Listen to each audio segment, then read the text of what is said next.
Chabilski's star was discovered in the 1960s. Since then, astronomers have been intrigued by its unique chemical makeup. The star is suspected to contain ultra-rare elements, verging on the almost impossible. Using special equipment on the European Southern Observatory's telescope in Chile, researchers took readings of the star's magnetic field. They discovered that the star's rotation period, which is the time it takes to finish one revolution on its axis, stretches out over almost 200 years, which is super slow. Of course, there are even more bizarre objects called apstars. They're a chemically interesting category of stars that rotate extremely slowly, with one rotation taking up to 1,000 years. What makes these stars even more peculiar is a wide range of chemical elements astronomers detect when analyzing their stellar spectrums. But if we look at Chabilski's star, we'll see that it's both similar to and different from other apstars. It contains unusually low amounts of iron and nickel. Our Sun has 10 times more and incredibly high amounts of rare, heavy elements.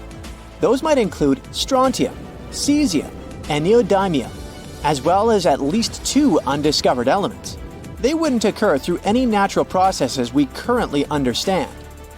There's a hypothesis that the presence of such heavy elements could be caused by a star's unseen companion, like a neutron star. Some people go as far as to say that such an incredible chemical makeup could be a sign of an alien technosignature. Any specialist will tell you that it's the strangest stellar spectrum they've ever observed. Some even claim that there are so many chemical indicator lines you can't immediately understand what you're looking at while observing the star's spectrum. Chabilski's star also contains high levels of radioactive elements that take a few thousand years to decay. And here's where another mystery lies. They should have long vanished from the star. After all, it's almost 1.5 billion years old. Scientists haven't managed to figure out the reason for the presence of these elements yet. Maybe it's the combination of the star's rare qualities. It spins very slowly, it's hot, and it has a strong magnetic field. This could raise to the surface atoms that would normally be mixed inside the star. There's another theory that explains the presence of these radioactive elements. They could be there as if they were themselves decayed forms of ultra-heavy elements that we haven't discovered yet. So far, no one has been able to prove this theory. Even the discovery of Chabilski's star's super slow rotation doesn't bring us closer to the answer. It's obvious that there's a lot to learn about the bizarre star, and who knows which secret it still has up its sleeve. Another not less mysterious star is called Tabby's star. It's a sun-like orb around 1,500 light-years away from Earth, sitting in Cygnus the Swan. Unlike our Sun, this star dims randomly by 5 to 22%, and it lasts for days at a time. The reason could be a giant planet passing in front of the star, but then the eclipses would be more regular and not so random. And if it was a Jupiter-sized planet, it would also need to block around 1% of the star's light, which would make it unique and unlike anything we know. After American astronomer Tabitha Boyajian discovered the star's massive and irregular fluctuations in 2015, further observations followed. They show that the overall magnitude of the star has been gradually dimming over the years. Some theories trying to explain this phenomenon are quite believable. For example, some scientists think that these brightness changes are intrinsic to the star. They could be caused by its magnetism or changes in heat flow in its interior. Other ideas are more daring, including some kinds of activity of an extraterrestrial civilization. One of the most plausible theories, though, is that the dimming is caused by the chunks of an orphaned exomoon.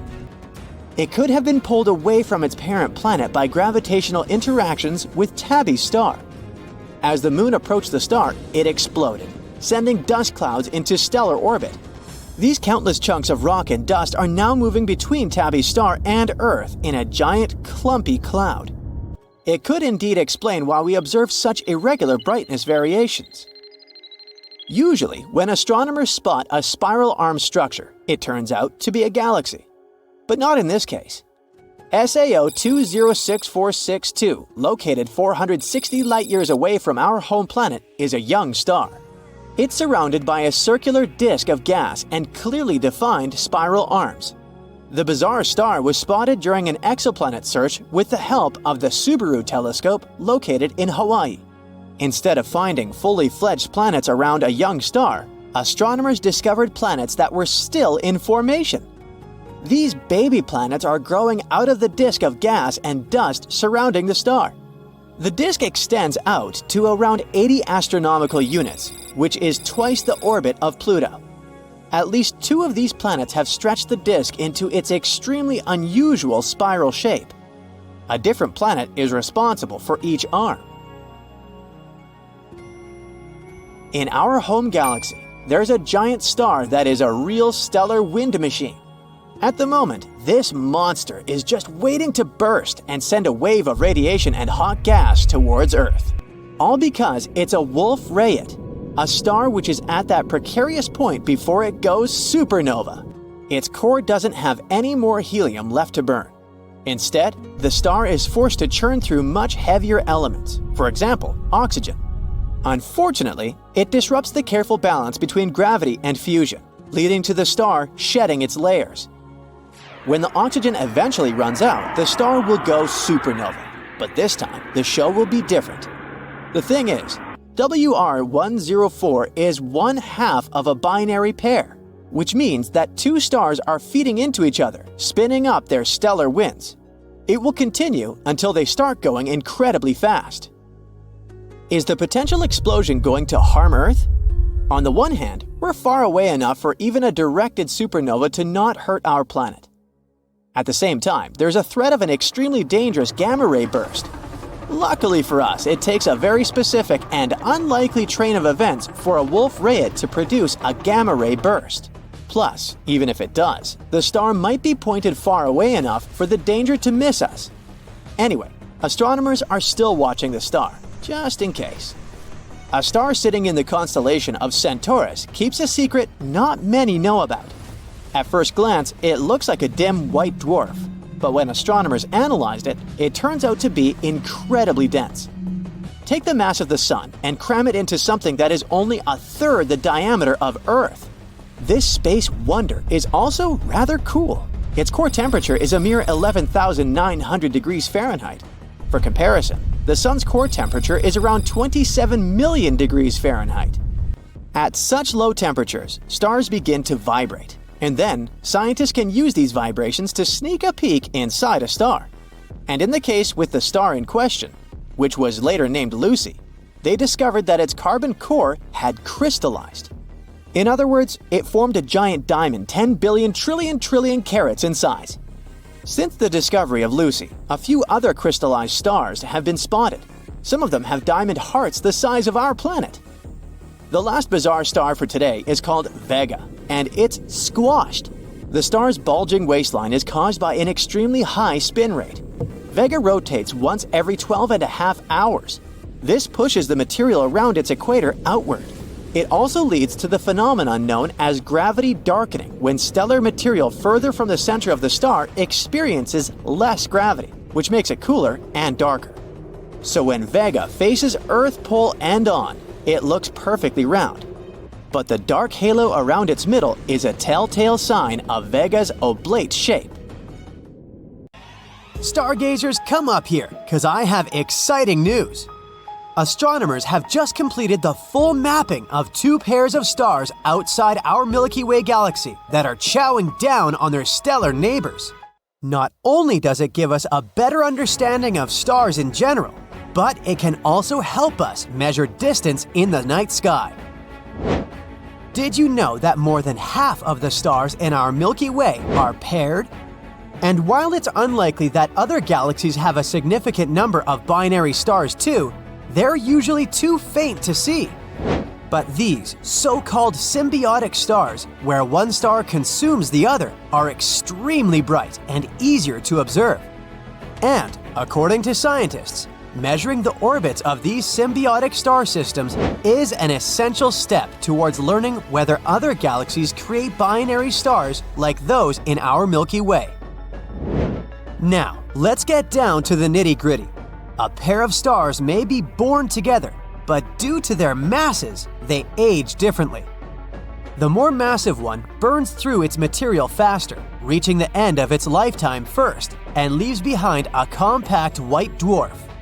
White dwarfs are small and dim, but can pack the mass of the Sun into an object the size of Earth. If close enough, their gravity can pull material from their companion, creating a signal that astronomers can identify from far away. Draco C1 and Lynn 358 are the symbiotic stars that have been fully mapped. The stars in Draco C1 take roughly 3 Earth years to orbit one another, while Lynn 358's components take just over 2. These are the first full orbital measurements of any symbiotic star system outside the Milky Way. The new measurements will help astronomers better understand star formations in other galaxies. In some symbiotic stars, the white dwarf can slurp enough material from its companion that it explodes in a supernova. These supernovae are incredibly bright and can be seen across the universe. They all start out with the same brightness for a nearby observer, making them like a sort of standard candle for measuring the universe. While Draco C1 and Lynn 358 are unlikely to explode as supernovae anytime soon, understanding how they work can provide us with a better understanding of how these standard candles evolve. If you're here to complete your knowledge of weird stars in the universe, don't be disappointed. We're not finished just yet. Have you ever wondered about the biggest stars in the universe? Scientists have recently discovered a gigantic star called UY Scuti. This bad boy is located about 9,500 light-years away from Earth and is truly out of this world. It's about 1,700 times larger than our Sun, which means if it were in our solar system, it would reach past Jupiter's orbit. There's more. UY Scuti isn't just massive, it's also super bright. It's what scientists call a red supergiant, and it shines with a brightness of about 340,000 times that of our Sun. If you're thinking about getting a tan from this star, think again though. It's way too far away for that. How does a star like UY Scuti even form, you might wonder? Well, it starts out like any other star. A cloud of gas and dust collapses under its gravity and starts to heat up. Eventually, the temperature becomes hot enough in the core of the cloud to ignite nuclear fusion, and a star is born. But UY Scuti didn't stop there. It kept devouring more and more gas and dust, growing larger and larger. This process continued until it became the giant we know today. As fascinating as UY Scuti is, it's not the only big star out there. There are others, like VY Canis Majoris, which was once thought to be the biggest star until UY Scuti stole the show. VY Canis Majoris is still a force to be reckoned with, though. It's about 1,400 times larger than our Sun, and located about 5,000 light-years away from us. But here's the kicker. Stars like UY Scuti and VY Canis Majoris aren't even the biggest things in the universe, not by a long shot. There are objects called hypergiants that make these stars look like ants in comparison. One such hypergiant is Stephenson 218, located about 20,000 light-years away. It's about 2,150 times larger than our Sun, and shines with the brightness of 7 million suns. And just when you thought things couldn't get any crazier, there's a mysterious object called the Great Attractor that's pulling everything in our local group of galaxies towards it. We don't know what it is or what's causing it, but one theory is that it's a massive cluster of hypergiants. We'd be minuscule in comparison. The next star is so metal, it's practically headbanging all the time. Jokes aside, scientists have discovered a star that's called a heavy metal subdwarf. Now that's a band name. It's a type of star that's seriously heavy metal. This star has more metal in its composition than any other star we've seen before. Such stars are said to contain metal elements like iron, nickel, and chromium. This heavy metal subdwarf has about 10,000 times more iron than our Sun. In their discovery, astronomers used a technique called spectroscopy, which involves analyzing the light that comes from the star to determine what elements it's made of. By looking at the spectrum of light, scientists were able to see that this star had an unusual amount of metal in its composition. There's more. This heavy metal subdwarf isn't just a regular star with a lot of metal. It's also really weird in other ways. For one thing, it's smaller and cooler than our Sun. And for another, it's really old. We're talking about a star that's been around for almost as long as the universe itself. What does this all mean? Well, scientists are hoping that by studying this heavy metal subdwarf, they can learn more about the early universe. Since this star is so old that it was around when the universe was just beginning to form, it's seen a lot of stuff. By studying its composition and characteristics, scientists can get a better understanding of what the universe was like in its early days. This next star is one of the coolest things in outer space. Her name is Vega, and it's one of the brightest stars in the night sky. Some recognize it as the shiny point of light in the constellation Lyra. And get this, it's only about 25 light years away from us, which in astronomical terms is practically next door. Scientists have been studying Vega for a long time, and they've learned some pretty interesting things. For starters, Vega is a young star, only a few 100 million years old. That might sound like a long time, but compared to our Sun, which is around 4.6 billion years old, Vega is practically a newborn. Vega is also a very hot star, with a surface temperature of around 17,000 degrees Fahrenheit. To put that into perspective, the surface of our Sun is only about 10,000 degrees Fahrenheit. So if you think it's hot outside today, just be glad you're not hanging out on Vega. Another interesting thing about this star is that it's surrounded by a disk of dust and gas. This disk is called a debris disk because it's made up of leftover material from when the star formed. Scientists think that this debris disk is similar to the one that surrounded our solar system when it was young. Vega is also a source of cosmic rays. These rays are high-energy particles that zip around space at incredible speeds. They're made up of protons, electrons, and other particles, and scientists aren't exactly sure where they come from. But they do know that Vega is one of the places where cosmic rays originate. But wait, there's more! Vega is also a famous star in pop culture. It's been used in a lot of movies and books as a source of inspiration, mostly because of its brightness and cool features. Now, it's been a long time since there was a supernova in the Milky Way, over 400 years to be precise. So hey, we're long overdue. So here are the most likely stars to go boom, if they haven't already. At the top of the list must be the Southern Hemisphere star Eta Carinae. Greek letters before the name of the constellation indicate the rank of the star's brightness in that constellation. Sir Edmund Halley, in 1677, recorded Eta Carinae as the seventh brightest star in the constellation Carina, Eta being the seventh letter in the Greek alphabet.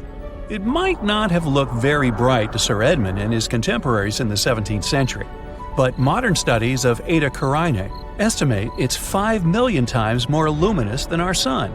Luminous is a technical word astronomers use. It doesn't just mean brightness. Luminosity refers to the total energy released at all frequencies. Eta Carinae releases 5 million times more energy than the Sun. Truly one of the whoppers of the Milky Way, Eta Carinae is 100 times more massive and 240 times larger than our yellow-white dwarf sun, Sol. Obviously, since it appears dim, Eta Carinae is pretty far away, about 7,500 light-years away. Yet even at this distance, if this star goes hypernova, it can still impact Earth's ozone layer, disrupt satellite communications, and harm astronauts. 159 years after Halley's observation, Eta Carinae experienced a nova-like explosion. It increased from a relatively dim star to become the second brightest star visible from Earth, but only for a period of 27 years. From 1836 until 1863, Eta Carinae was the second brightest visible star after Sirius, the dog star, and Sirius is only about 8 light-years away. Since 1863, aside from a couple of flare-ups, Eta Carinae has dimmed back down to its original brightness at magnitude 4.5. Now, astronomers owe us a small apology, which we don't expect to get anytime soon, for star magnitude nomenclature. The brighter a star is, or planet, or moon, the lower its magnitude. Thus, stars brighter than first magnitude are either 0 magnitude or negative magnitude. The full moon, for example, is magnitude negative 13. A magnitude positive 4.5 star, like Eta Carinae, is quite dim as seen from Earth, but it's clearly visible in a night sky without light pollution or clouds if you live anywhere south of the latitude of Cairo, Egypt. 30 degrees north latitude is the farthest north you can see this star. Now, listen up. Eta Carinae is currently up to something. It's been brightening again and is now brighter than at any time since 1864. It's a complex situation. Eta Carinae is really 2 stars, Eta Carinae A and Eta Carinae, what's your guess? Oh, B. There's a third star nearby that's also interacting with the double star's dynamics. Now, without looking, I'm guessing it's named Eta Carinae C. Good guess. Blown out into 2 incredibly massive globes of gas that are expanding at 20 million miles per hour, Eta Carinae is, without a doubt, one of the strangest looking stars you'll ever see. Remember, it's located at a great distance of 7,500 light-years away from us. And if anything had happened to Eta Carinae in the last 7,500 years, like going hypernova, we wouldn't be able to see it, because none of Eta Carinae's electromagnetic radiation would have gotten here yet. Astronomers are keeping a close watch on Eta Carinae because it can go hypernova at any time. Or maybe it already did 5,000 years ago, in which case we'd only have to wait another 2,500 years to see it. Yeah, like I'll put it in my planner. Now, from a list of over 30 likely candidate stars that might go supernova, Rho Cassiopeiae is many astronomers' choice.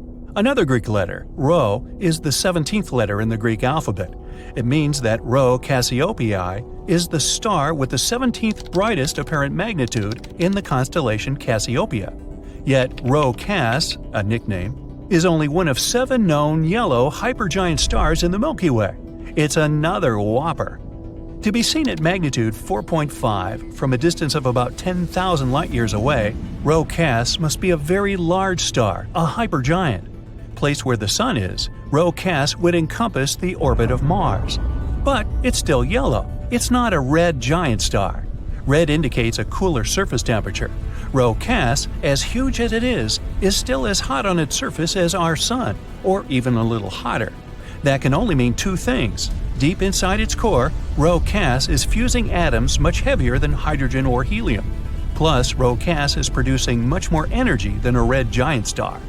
In the year 2000, Rho Cass erupted massively. It brightened by 2 orders of magnitude as it ejected 10,000 times the mass of Earth into space at 4 times the speed of sound. Astronomers detected the signature of titanium oxide in this eruption. This means that Rho Cass is much closer to going supernova, or in this particular case, hypernova, than astronomers used to assume. Iron is just a few steps above titanium in the periodic table, and when iron forms, fusion stops and a star collapses. Rho Cass is really close, or more correctly, was really close.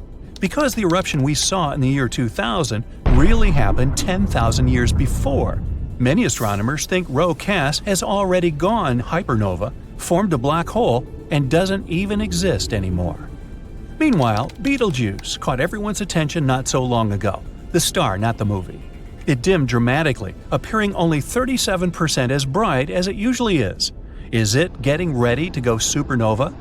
Betelgeuse is by far the brightest star in the whole sky, in infrared light. This is an important fact because it relates to Betelgeuse's status as a supernova candidate, as we shall soon see. Betelgeuse is also named Alpha Orionis, another Greek letter designation. So we should conclude that Betelgeuse is the brightest star in Orion, right? Wrong. It's the second brightest star in its constellation. Rigel, or Beta Orionis, is the brightest one in that region. Figure that one out. It may be because Betelgeuse is classified as a semi-regular variable star, which sounds kind of redundant to me. Its approximately 400-day cycle of pulsation changes its brightness by about 1 full magnitude, going from much brighter than a first magnitude star to closer to a second magnitude star. But never was Betelgeuse observed to dim so rapidly or so drastically as it did recently. So what's going on with it? Well, from late 2019 to mid-2020, Betelgeuse went through a period of substantial dimming during a mass ejection event. The world astronomy community jumped on the situation, and in the course of their investigations, they came up with some surprising new factual data on Betelgeuse. First, Betelgeuse is not as far away as we once thought. The new, more accurate distance for Betelgeuse is 548 light-years. That's 25% closer than previously measured. The second new fact, Betelgeuse's diameter has been reduced by the same percentage. The star is now known to be 25% smaller than previously believed. The cause of Betelgeuse's dramatic dimming was also determined. The giant star ejected a cloud of gas that contained magnesium. The cloud blocked a large portion of the light coming from Betelgeuse and made it appear visually much dimmer than it really was. Magnesium is not halfway to iron on the periodic table, which means Betelgeuse is not as far along on the path to a supernova as was suspected previously. When iron starts forming in the star, it means that this star is close to shutting down its fusion reactions. The next step is implosion. We aren't quite there yet with Betelgeuse. This star emits most of its energy as infrared light, and it also indicates that its core is most probably still burning helium, and not something that would greatly increase the amount of heat, like carbon for instance. Betelgeuse will still go supernova, but not for another 100,000 years. So you can cross it off your supernova list for the time being. And as for how to correctly pronounce Betelgeuse, you can say it any way you like. There are as many different pronunciations out there as there are people who think they know how to pronounce it correctly. Now, supernova 1987A caught astronomers off guard when it lit up the Large Magellanic Cloud 100,000 plus light-years away from the Milky Way. That's when attention was turned to a similar star much closer to Earth, Rigel, in the constellation of Orion. Could Rigel surprise us and suddenly go supernova?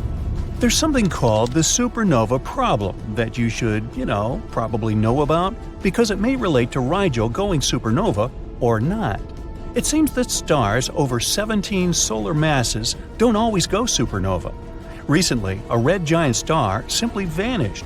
Once again, it didn't go supernova, it disappeared. This had often been happening in computer simulations of supernovae, and now it finally occurred in real life. Rigel's mass is 21 solar masses. In other words, it's 21 times more massive than our Sun. So, will Rigel go supernova or simply vanish into a black hole that it'll create in its core? Astronomers and physicists continue their work of learning more about the dynamics of massive stars, scouring the sky for the next supernova in the Milky Way. Meanwhile, we can rest confident that we on Earth are in no danger from the harmful effects of nearby supernova explosions. We live in a nice, quiet, peaceful, stellar neighborhood, except for those Martians next door. You are inside a huge, hot bubble. Actually, Earth is. What happens is that the Sun is in a really hot, low-density area in the Milky Way, which is surrounded by a shell of cold, neutral gas and dust. This spot is called the local bubble. That's not something new to us. This idea was first proposed about 50 years ago, and the first 3D map of this zone was created in 2019. But probably since then, astronomers have gotten more and more curious about this phenomenon. After all, why does this region even exist? Thankfully, things got a lot more interesting recently when scientists decided to map the bubble again. They not only uncovered some curious details about its shape and temperature, but they also discovered the presence of a mysterious interstellar tunnel passing through it, pointing towards the Centaurus constellation. And this space tunnel could potentially link us to other worlds. Before we dive deeper into that, let's ask a really interesting question. Have we always been inside this hot, strange space bubble? Well, the answer is no. Nope. When our local bubble was created, the sun was way farther from the action. Hi. It's important to understand that nothing in the universe stands still. Even galaxies are always moving. So it's not just Earth that orbits the sun. The sun is also traveling around the Milky Way. And the Milky Way itself is also moving. In fact, some scientists believe this space ballet and the sun's journey through different parts of space in the past could have had a serious impact on Earth's climate. But what we're getting at here is that at some point, the sun moved toward this hot bubble in the universe. And by a stroke of luck, the sun ended up sitting almost right in the center of it. One thing you need to know about this space motion is that it takes time. A lot of time. I mean, experts believe we'll be calling this hot bubble home for the next 10, 20 million years or so. So yeah, it might be a good idea to learn everything we can about this area. And that's the main reason why more and more studies are popping up, trying to explain how this region was formed in the first place. One of the most likely explanations for this weird phenomenon is that a bunch of massive stars exploded as supernovas up to 20 million years ago. These explosions blew gas far away, creating a giant, empty, hot bubble in space. At first, scientists thought just one supernova linked to a star called Geminga in the Gemini constellation was responsible for making the bubble. But now, they think it wasn't just one explosion. Instead, several supernovas from stars known as the Pleiades moving group could be involved. Together, these explosions may have created a big, thin shell of gas and dust around this space blob like a giant cosmic leftover. Other studies also suggest different origins for the local bubble, but they still point to supernovas.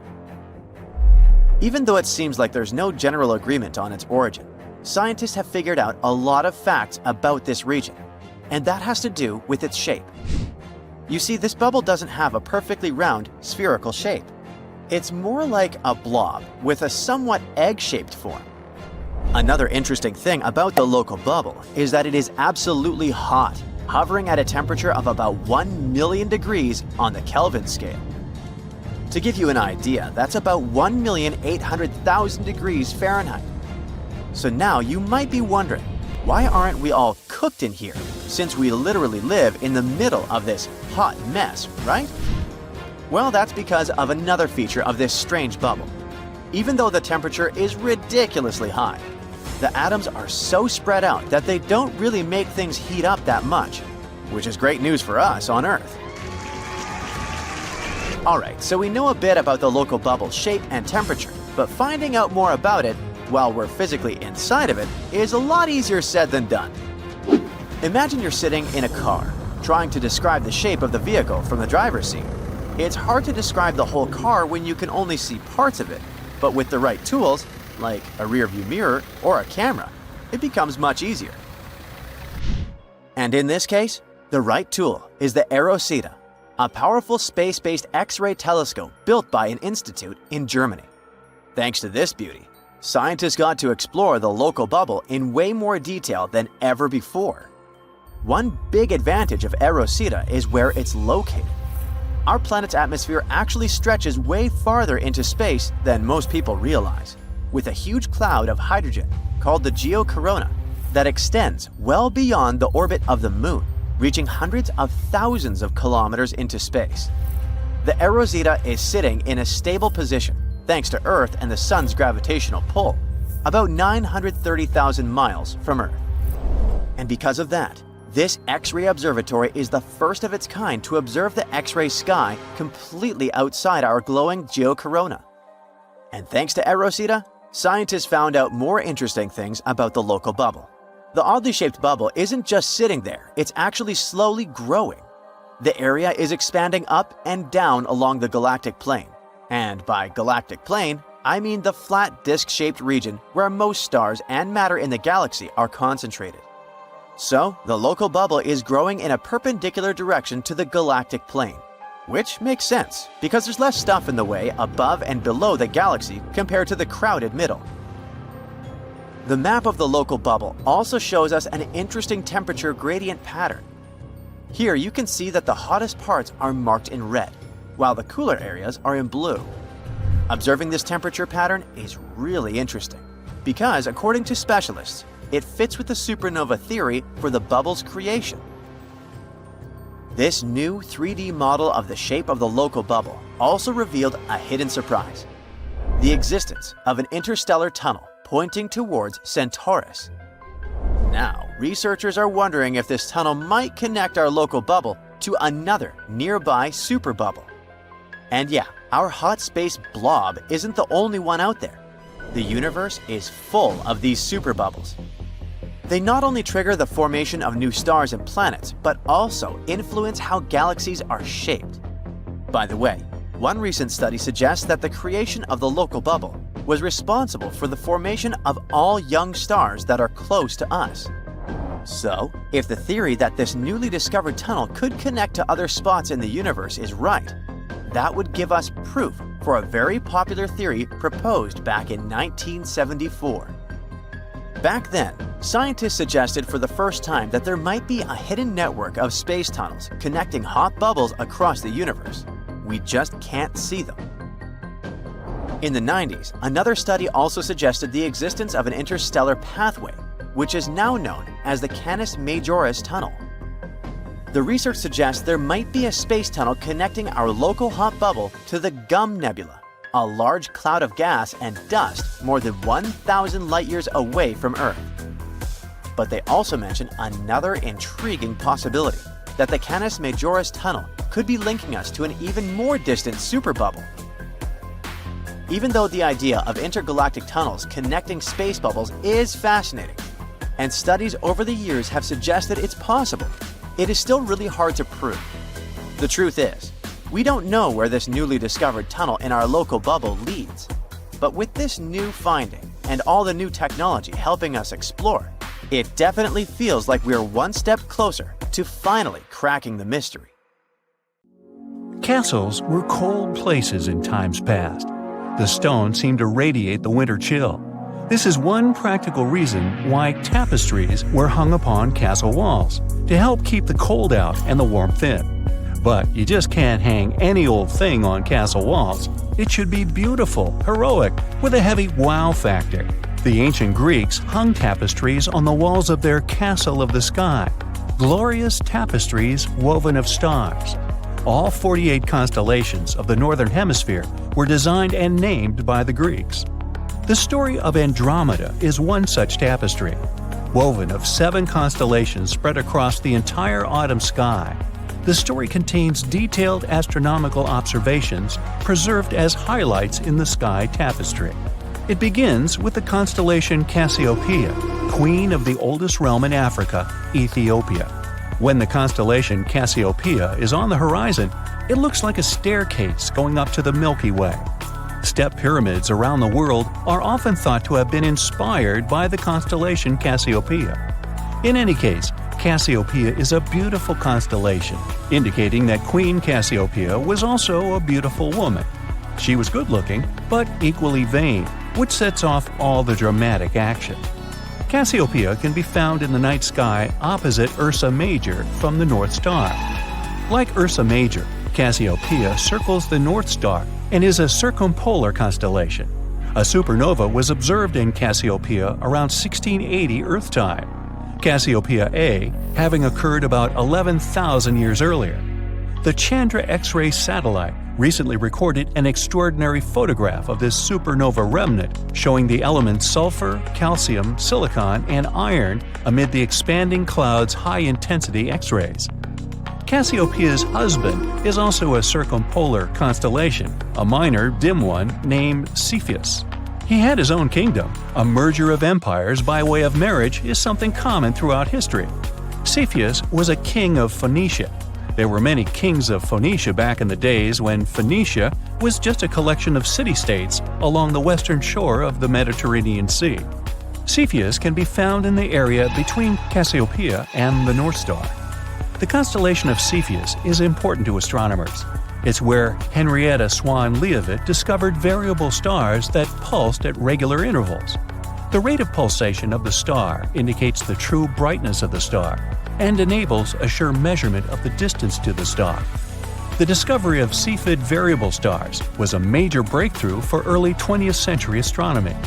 Cepheus and Cassiopeia had a daughter, Andromeda, also a noted beauty, about whom all the fuss is.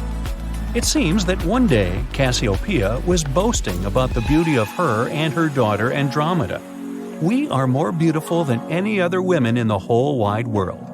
Well, such pretension can be forgiven for a queen. But then Cassiopeia went further and stepped beyond all natural bounds. In fact, "We are more beautiful than any of the Nereids." Well, the Nereids were Greek mythological sea nymphs, daughters of the ocean. Noted for their beauty and kindness to sailors, the Nereids, all 50 of them, took offense at being dissed by a mere mortal woman. Cassiopeia had to be punished for exceeding the bounds of the civil order. By her excessive vanity, Cassiopeia transgressed beyond the bounds of nature, for which an unnatural punishment was inflicted upon the entire kingdom of Ethiopia. A monster from the bottom of the ocean, the constellation Cetus, began to devastate the coastal villages of Ethiopia as well as Ethiopia's fishing ships. Fittingly, Cetus is a constellation of the southern celestial hemisphere. The fourth largest by area of all the constellations, Cetus swims in a dark part of the sky called the ocean, with only its head rising above the celestial equator. This part of the sky contains several water-themed constellations: Pisces, the fishes, Aquarius, the water-bearer, and Eridanus, the river. Over 50 exoplanets have been discovered in Cetus. You can bet the James Webb Space Telescope will have a field day analyzing the spectra of these planets' atmospheres, looking for signs of life. Meanwhile, Queen Cassiopeia and King Cepheus must do something about the monster devastating the shores of Ethiopia.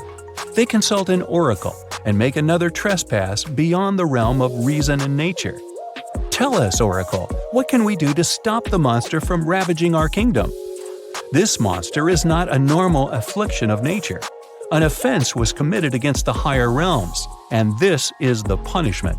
The monster cannot be stopped by any normal means. Only a human sacrifice of the noblest being may placate the beast. One error compounds another. The noblest person in the kingdom, of course, is Princess Andromeda. According to the command of her father and the consent, or perhaps a suggestion of her mother, Andromeda is chained to a rock offshore. She is the human sacrifice that her parents hope will save the kingdom. Wow. Da-da-da-da! Here comes the Greek hero to save the day, stop the human sacrifice, and turn Cetus to stone. Perseus. Now, where is Perseus coming from? According to legend, the Hebrides. Perseus went to the Hebrides in pursuit of the Gorgon Medusa. The geological scope of this tapestry is incredible, from the Hebrides to the Red Sea. The Hebrides are an archipelago of mostly rocky islands off the western coast of Scotland. It was impossible to sail any further. The Hebrides were the absolute end of the world. Perseus didn't have to sail to the Hebrides. However, he flew on a pair of winged sandals. Hey, way to go, Perseus! Now, Medusa was one of the all-time baddies. One look at Medusa was so terrifying it would petrify you, literally turn you to stone. Perseus was in great danger. So, what did our hero do? Instead of looking at Medusa, Perseus used the scientific principle of reflection. He slew Medusa by seeing her reflected in his polished shield.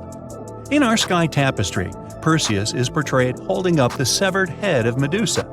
In the night sky, one eye in Medusa's head opens and closes and opens again. Arabic astronomers named the star Algol, the ghoul. Algol is an eclipsing double star.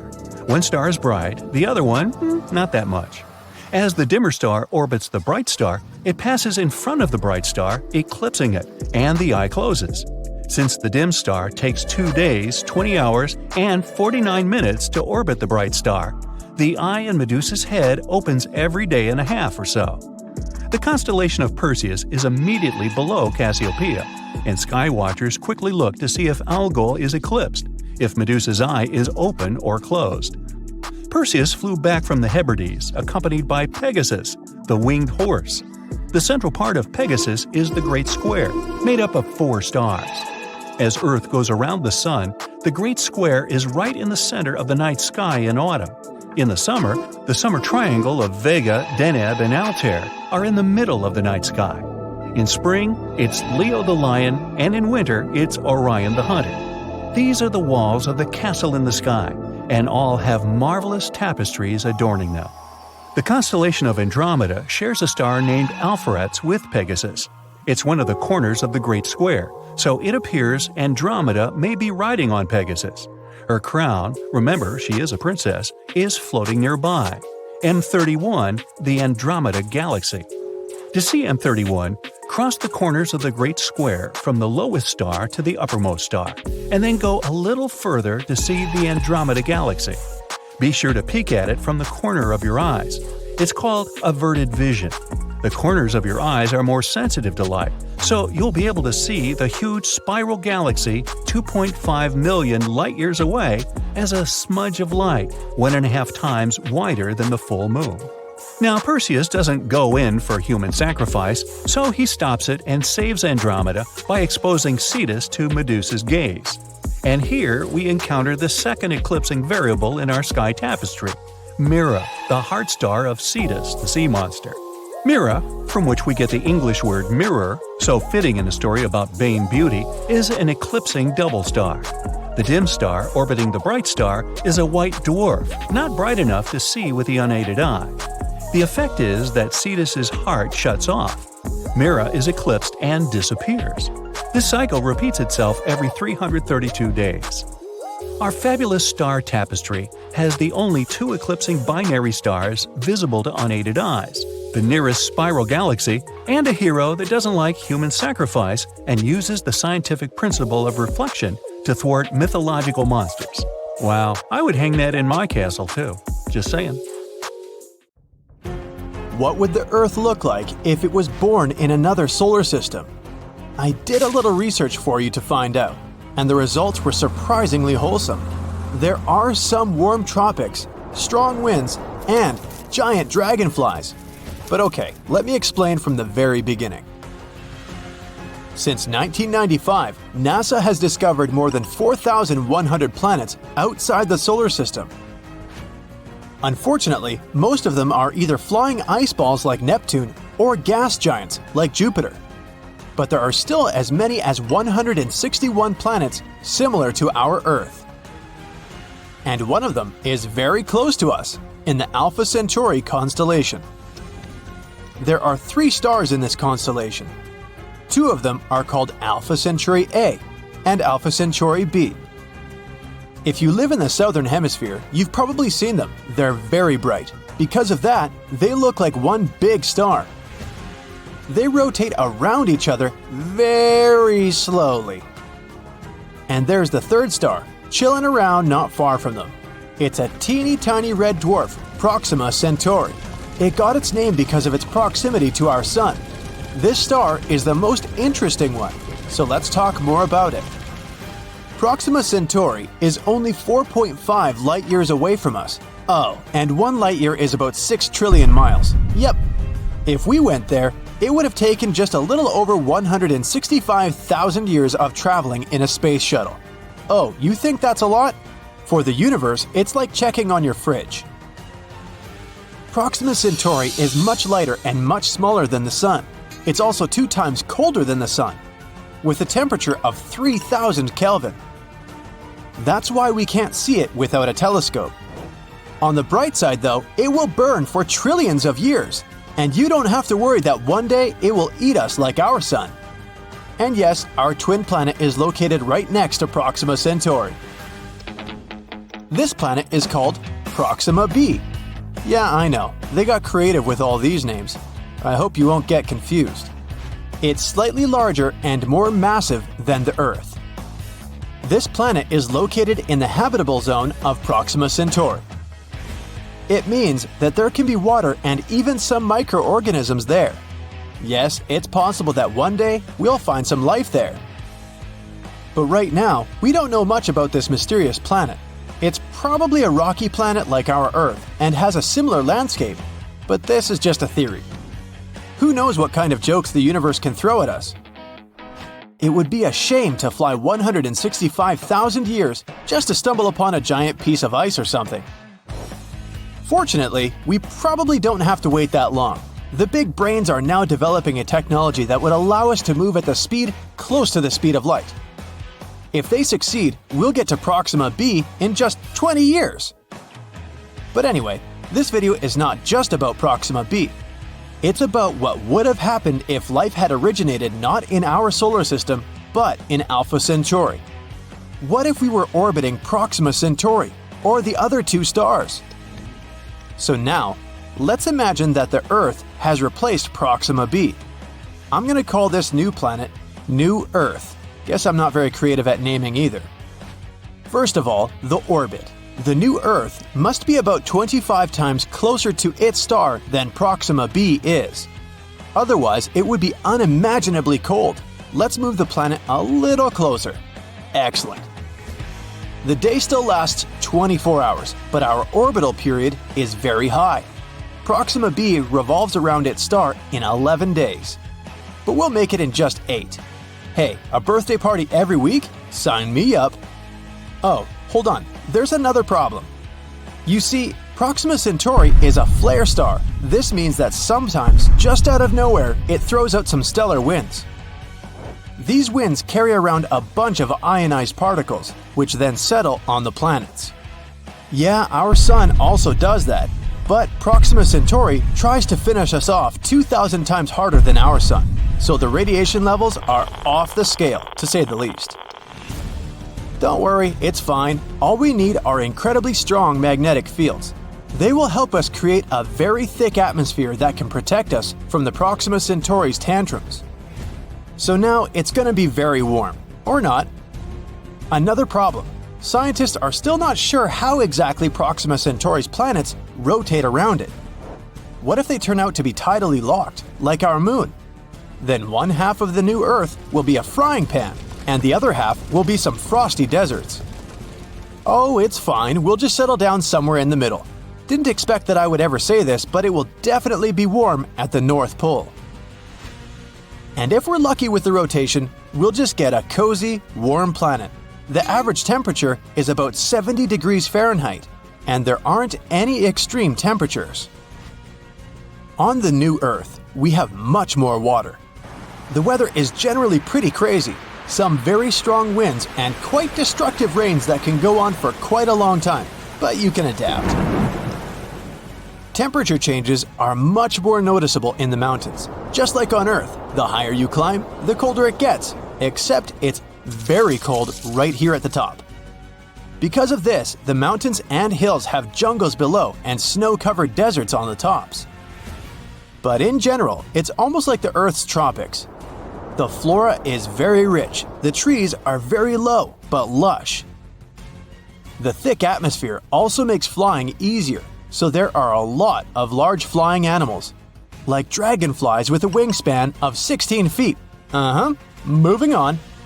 The sky here is much lighter than that on Earth and very cloudy. Sometimes it may seem completely white. But the starry night is beautiful and bright. There are 4 suns. Our main one is Proxima Centauri. We can also see 2 bright Alpha Centauri stars. And finally, our old sun, which looks like a bright, distant star. I'll allow you to shed a tear for the old Earth. There's a few planets near us, like Proxima Centauri c. The host star is surrounded by 2 belts of cosmic dust, so get ready for some gorgeous, colorful night views. So what we have in the end is a little crazy, but a beautiful green planet. I personally wouldn't mind moving there already. What about you? Write in the comments. Alright, so now we know what would have happened if our Earth had been born near Proxima Centauri. What about the other 2 stars? Unfortunately, we won't be able to rotate near 2 stars at the same time. Scientists suspect that Alpha Centauri A and B have some kind of common planet that jumps from one orbit to another, but it's probably very cold. Let's choose Alpha Centauri A. Just like on the new Earth, here our average temperatures are about 70 degrees Fahrenheit, but now the temperature variation is quite large. It goes from negative 100 degrees Fahrenheit at the South Pole to 113 degrees Fahrenheit at the equator. we'll be fine close to the north. The day is still 24 hours, and the orbital period is 1 year and 1 month. It's almost the same for the Alpha Centauri b, but the orbital period is about half a year. Other conditions are very similar to those on Earth. Changes in the seasons are almost not noticeable. The temperatures don't change much either. No matter where we settle down, the neighboring star will be clearly visible, but we probably won't see Proxima Centauri. And that's about it. Of course, all this assumes perfect conditions. Just like on Earth, one slightest change, whether it's a thin atmosphere or a bigger distance from the star, and it won't end well. We got really lucky with our Earth. But even so, the chances of finding a habitable planet are very high. Even with the tiniest possibility, there will be about 15 million planets in our universe that we can find life on. When you look at the night sky, it seems like there's not much happening up there, and that the stars always twinkle at the same spot. For thousands of years, researchers followed the idea that the lights in the sky were unchanging. Sailors guided their ships using fixed stellar patterns. There are also the exact outlines of constellations we observe today, and astronomers identified them a long time ago.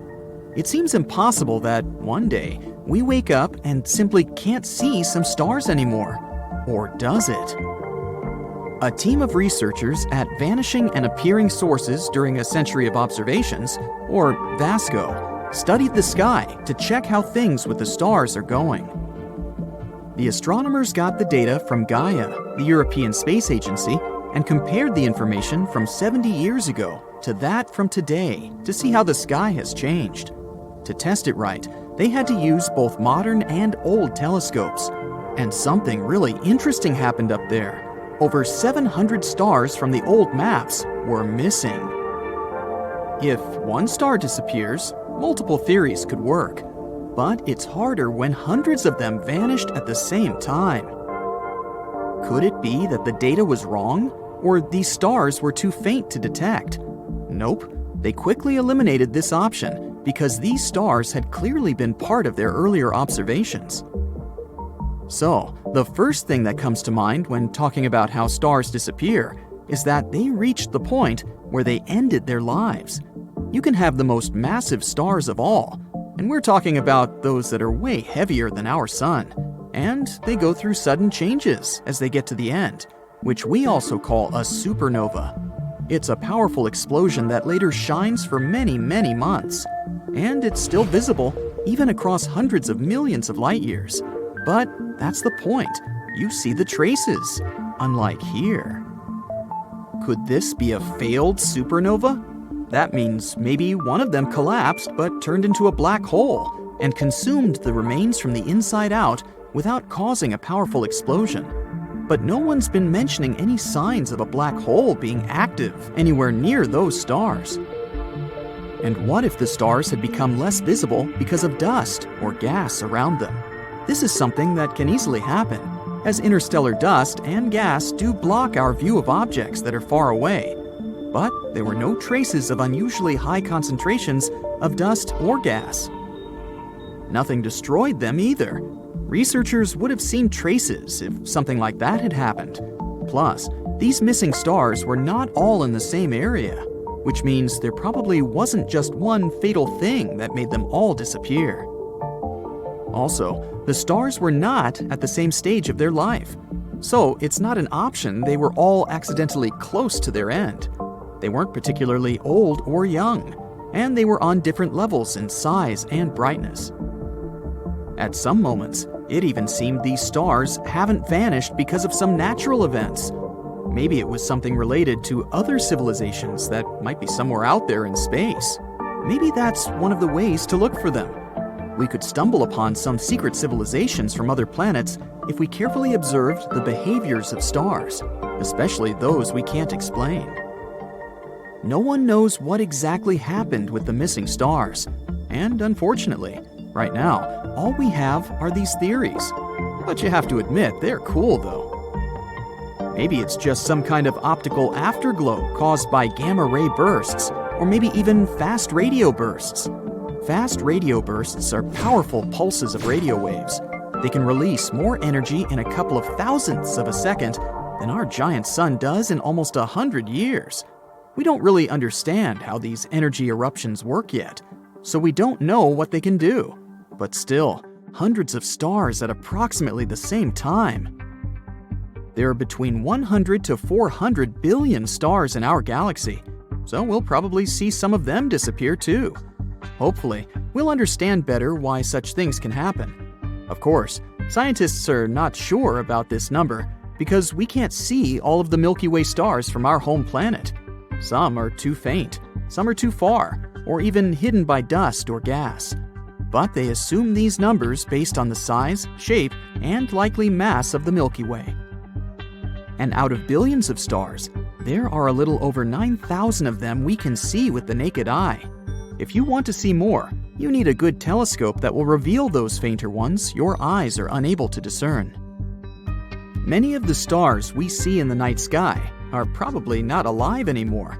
Stars are giant balls of gas that produce light and heat through nuclear fusion in their cores. However, stars also have a limited lifespan, and eventually they run out of fuel and stop shining. When a star passes, it can either become a white dwarf, neutron star, or black hole, depending on its size. Scientists have discovered that some of the stars we see in the night sky are too old to still be shining. This means that they may have faded, but we are still seeing their light because it takes so long to reach us. Actually, we may be looking at the past when we look up at the stars. Check out all of the stars you can see with your bare eyes. They lie within about 4,000 light years of us. That means what we're seeing are stars that appeared 4,000 years ago. Most of the stars we know of exist within galaxies, which are massive collections of stars, gas, and dust held together by gravity. Still, there are large areas of empty space between galaxies too. And the question is, could they have any stars? It seems that these areas of space are not completely empty. There is still some gas and dust, as well as dark matter, which is a type of matter that we cannot see but we know exists because of its gravitational effects on other objects. Scientists have even discovered a few isolated stars in these areas of space. These stars didn't form there. They ended up there by accident, which means they have probably been ejected from their galaxies by gravitational forces or collisions with other objects.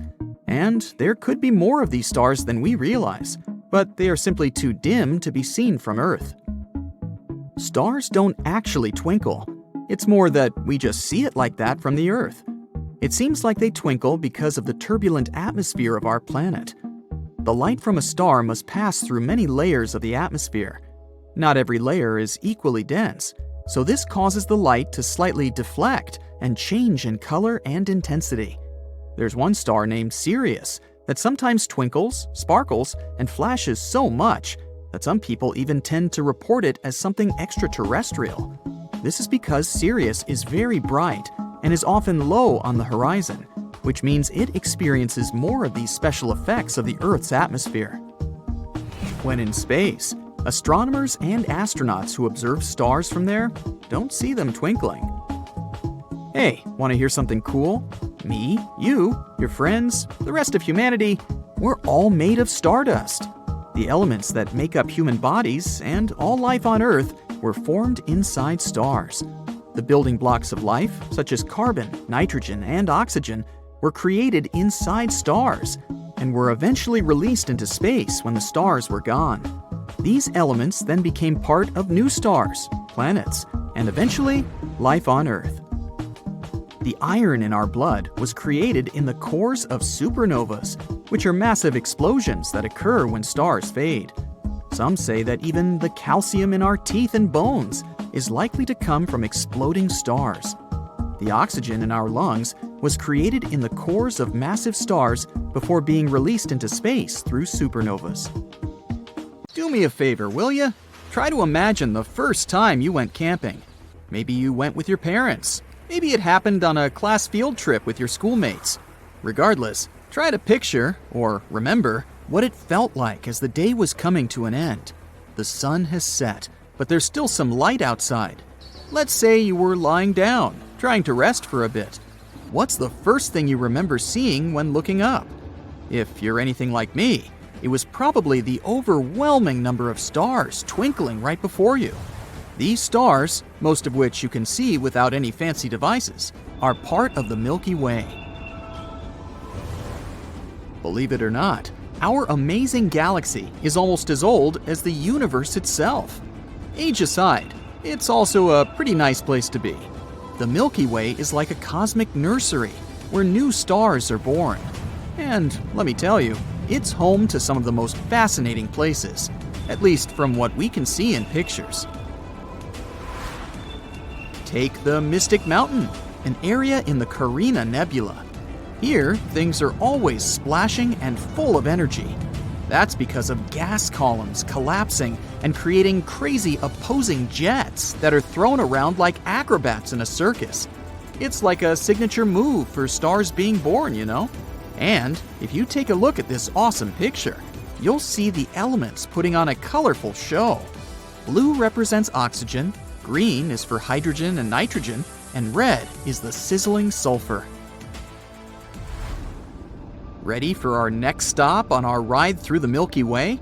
Check out these huge, twisted clouds of interstellar dust and gas hanging out in the center of M16, also known as the Eagle Nebula.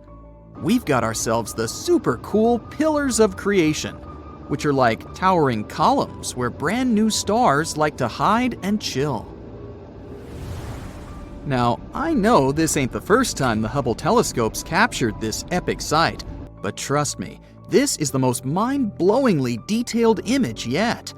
The pillars are getting showered with crazy hot ultraviolet light from a bunch of young stars hanging just outside the frame.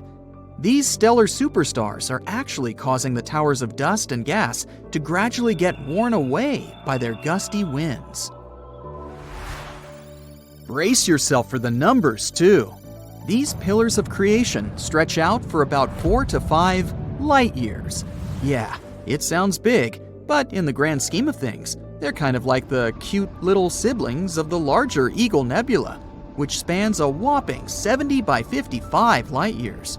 The nebula was first spotted back in 1745 by an awesome Swiss astronomer, and it's about 7,000 light years away from our humble abode, in the constellation Serpens. Here's the quirky part though. As productive as it might sound, the Milky Way's star-forming activity is quite rare when compared to other galaxies. Astronomers have noticed that the pace at which stars are being born is actually dropping, and they're itching to figure out why. But before we can dive into this weird phenomenon, let's look at how stars come into existence in the first place.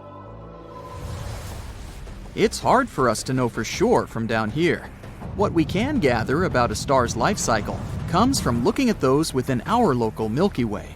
Stars are formed in colder clouds of gas and dust called nebulae. These areas are pretty common throughout most galaxies. These nebulae have low temperatures that are crucial for hydrogen gas to stick together. As the clump gathers more gas, it causes movement, which itself creates energy. When more gas collides with the already formed clump, all that energy transforms into heat. This keeps going until the temperature grows considerably, sparking the birth of a star. The most secure time of a star's life is also known as its main sequence. I'll spare you the chemistry lesson, but during this time, the star produces both heat and radiation. It's because of the radiation that there's pressure around a star, and it's also the reason for most of the light found in a certain galaxy. Now let's talk star sizes. The bigger the star, the faster it consumes its fuel. These massive stars shine the brightest, emitting high-energy UV light. On the other hand, lower mass brighties live longer, despite not being as shiny as their larger siblings. There's a variety of star sizes in most galaxies we're able to see from down here. Some stars are 0.1% the size of the Sun, while others have 10 times its mass. Once a star finishes up its fuel, It welcomes its grand finale and transforms into a faded star. Stars about the same size as the Sun or smaller can no longer produce radiation at this stage. Gravity takes over, causing their matter to settle into a white dwarf. For bigger stars, the timeline changes a bit. They too collapse, but there's a lot more stuff burning, and it's also hotter in there. This collapse creates a stronger core. When all of the star's insides are done for, the outer layers collapse in a jiffy. It bounces off the core at nearly the speed of light. It's an impressive, explosive event called a supernova. The blown-out material becomes the basis for future stars. It also leaves behind a black hole. Now that we know a bit about a star's life, let's try to look at each generation, if you'd like. Stars don't just pop up constantly at the same rate. Currently, the universe is manufacturing only about 1/9 the number of stars compared to its star-forming glory days, which happened roughly 10 billion years ago. One study gave us a peek on the history of star forming. In writing it, 2 scientists teamed up to gather a ton of data about galaxies. They sorted these galaxies based on how far away they were. By doing this, they could track how the brightness of galaxies has changed over the universe's lifetime. Since stars give off most of a galaxy's light, they could use that brightness to figure out how many stars were forming using some fancy math. Their findings confirmed that star formation was pretty wimpy when the universe was young. But as gas started to gather in galaxies, boom! Star formation skyrocketed until about 10 to 11 billion years ago, when it hit its peak. After that, star formation took a nosedive. In today's observable universe, it's dropped a lot. That means around 50% of the stars we see today were born in the first 5 billion years post-Big Bang. A mere quarter formed in the last 6 billion years. So what's causing this cosmic shift? Well, scientists think it's all about that cold gas that stars need when they're born. When galaxies form, the gas gets concentrated inside, leading to a star formation extravaganza. But then, the gas is used up quickly as stars doze off. When supernovae come into play, they blast away that much-needed gas for future star making. Not to mention it also changes the chemistry of that gas. This crucial piece of information could be a starting point for the star-making decline we see today. Scientists are still not sure why this gas becomes useless. Galaxies are also pretty complex to begin with. There are all sorts of forces involved in maintaining their balance.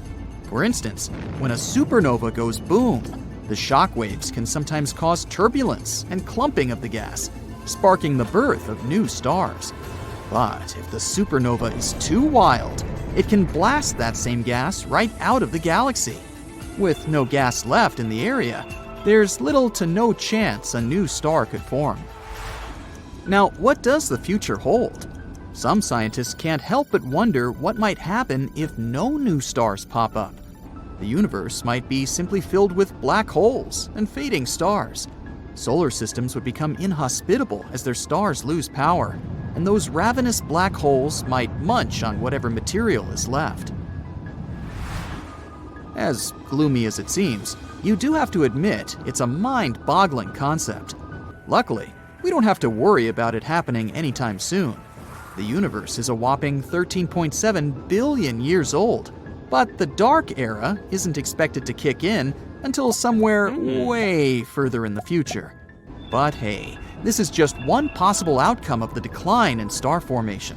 Who knows what other wacky possibilities the universe holds? Locating the North Star is quite easy on a clear night. The only thing you need to do is find the Big Dipper. Those 2 stars on the end of the Dipper's cup point the way to the North Star. See? It's the tip of the handle of the Little Dipper, or the tail of the Little Bear. It's in the constellation Ursa Minor, over there. People have been watching the North Star for centuries. This bright star is also known as Polaris. It's situated almost directly over our planet's North Pole. which makes it a great landmark for a traveler without a compass or a GPS on their smartphone. It's also Earth's closest Cepheid. That's what we call a star that pulses regularly in brightness and diameter. Polaris is also part of a binary system of two stars. It's got a dimmer sister. It's known as Polaris B. You can actually see it circling the North Stars from Earth. But the more astronomers watch Polaris, the less they understand. The problem is, no one can agree on how big or distant the star is. Scientists have several ways to estimate the mass, age, and distance of a star like Polaris. One method is called the stellar evolution method. After studying the brightness, color, and rate of pulsation of a star, experts use this data to figure out how big or bright it is, as well as what stage of life it's in. Once these details are clear, it's not hard to find out how far a star actually is. It's simple math once you know the luminosity of a star in real life and how dim it looks from our planet. Such models are especially precise for stars like Polaris because the rate of their pulsing is directly related to their brightness. This makes it easy to figure out the distance to any of those stars. Astronomers trust this method so much that Cepheids have become an important tool for measuring distances all across the universe. At the same time, there are other ways to study the North Star, and they don't agree with the stellar evolution models. Polaris is a so-called astrometric binary. It means you can see its companion going around it. It looks as if a circle is being drawn around the bigger star. To complete one orbit, the smaller star needs around 26 years. Even though astronomers haven't made detailed observations of Polaris B's full circuit, they've seen enough to know what its orbit looks like. Using this information, one can apply Newton's laws of gravity to calculate the masses of the two stars. Combined with the Hubble Space Telescope's new measurements, these calculations lead to very precise numbers. Polaris is supposed to be around 3.45 times the mass of the Sun, but that's much less than the mass you get from stellar evolution models. They suggest a value of almost 7 times the mass of the Sun. But there's another reason why this star system is weird. After calculating the ages of the stars, researchers concluded that Polaris B is much older than its bigger sibling, but it's extremely unusual for a binary system. Normally, both stars are of the same age. One explanation might be that at least one of the measurements is simply wrong. After all, Polaris is a difficult star to study. Since it's positioned above our planet's North Pole, it's outside the field of view of most telescopes. As for those telescopes that do have the needed equipment for measuring the star's properties precisely, they're typically used for studying much more distant and fainter stars. Polaris is simply too bright for such instruments. It blinds them. There's a theory that the main star of the Polaris system was once two stars, but they collided a few million years ago. Such a binary collision could rejuvenate stars by pulling in extra material and making the stars look as if they went through the fountain of youth. It would also explain some other oddities, since stars that appear as a result of binary collisions don't fit stellar evolution models. Unfortunately, so far, none of the theories have been confirmed. The North Star is actually a big deal.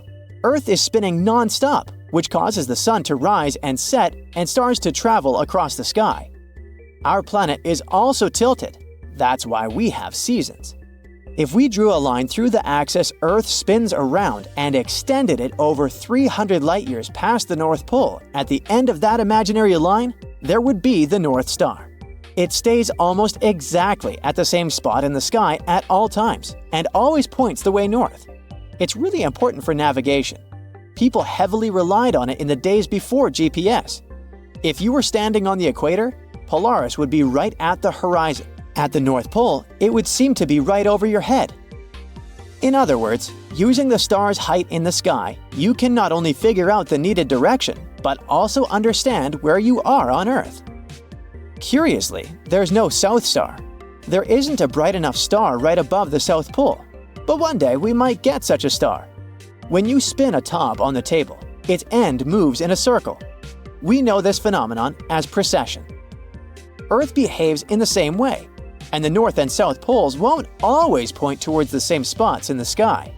In the next 26,000 years, it may cause the North Star to change from Polaris to a few other stars and back again. One day, the title of the North Star will go to Vega.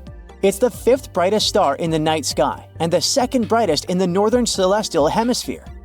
Vega has another name, Alpha Lyrae. That's because it's the main star of the Lyra constellation. Vega has been one of the most crucial stars to people since ancient times. It's very bright and blue, hence very recognizable. Vega was the North Star several thousand years ago, and it'll regain this status in 12,000 years or so. This star is located a mere 25 light-years from Earth. It's just 450 million years old, which makes it way younger than our own 4.6 billion-year-old star system. Astronomers study Vega to learn more about star systems in the early stages of their formation. Vega is almost directly overhead at mid-northern latitudes on a summer night. It hides behind the horizon for only 7 hours a day. You can see it on any night of the year. If you travel farther south, you'll find out that Vega lies below the horizon for longer periods of time. But in Alaska, northern Canada, and some parts of Europe, Vega never sets. Vega's blue-white light is bright enough to be featured a lot in ancient cultures, from the Chinese to the Polynesians to the Hindus. Vega's name can also be translated as falling or swooping. This is a reference to the times when people regarded this constellation as a swooping vulture, not a lyre. Vega was also the first star to get photographed, other than the Sun, of course. To do it, astronomers at Harvard College Observatory used a 15-inch refractor, and it happened again in 1850. Around 2 decades later, an amateur astronomer broke down Vega's light to reveal various elements making up the star. In 2006, thanks to telescopic observations, scientists found out that Vega was whipping around so fast that its poles were several thousand degrees warmer than its equator. The star rotates every 12.5 hours and is at 90% of its critical rotation speed. That's the velocity at which an object can tear itself apart. In 2013, researchers announced that they had discovered an asteroid belt around Vega. It means there might be planets somewhere out there among space rocks. There are 2 areas, an outer region that contains icy asteroids and an inner region with warmer space rocks. Scientists can examine bright stars like Vega using NASA's mission called TESS, which stands for Transiting Exoplanet Survey Satellite. It was launched in 2018 to conduct an all-sky survey. The main goal of this mission is to search for exoplanets, but the satellite can also look for star variability. By examining such stars as Vega, TESS can help scientists learn more about the early stages of star evolution.